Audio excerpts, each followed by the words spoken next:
നൃത്തപരിപാടിക്കിടെ ഗ്യാലറിയിൽ നിന്ന് വീണ് പരിക്കേറ്റ ഉമാ തോമസ് എം.എൽ.എ വെന്റിലേറ്ററിൽ തുടരുകയാണ്. തലച്ചോറിനേറ്റ ക്ഷതം വ്യാപിക്കാത്തത് ആശ്വാസമാണെങ്കിലും ശ്വാസകോശത്തിലെ ചതവും രക്തം കെട്ടിക്കിടക്കുന്നതും ഗൗരവമുള്ളതാണ്. ആന്റിബയോട്ടിക്കുകൾ നൽകി വരികയാണെന്നും മെഡിക്കൽ സംഘം അറിയിച്ചു. ശ്വാസകോശത്തിലെ ചതവുകൾ ഗുരുതരമായതിനാൽ ഉമാ തോമസ് കുറച്ചധിക ദിവസം കൂടി വെന്റിലേറ്ററിൽ തുടരേണ്ടി വരും.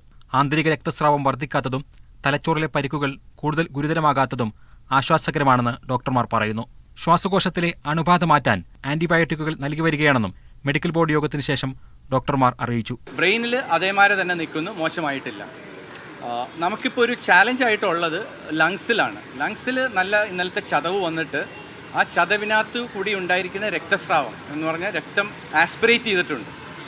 നമുക്ക് 2 കുഴലാണ്. അപ്പോൾ ഈ രക്തം ബ്ലീഡ് ചെയ്തിട്ട് മൂക്കിൽ നിന്നും വായുന്നു അത് നേരെ ലങ്സിൽ പോയിട്ട് അത് കളക്ട് ചെയ്തിട്ട് ലങ്സിൽ കെട്ടിക്കിട്ടും.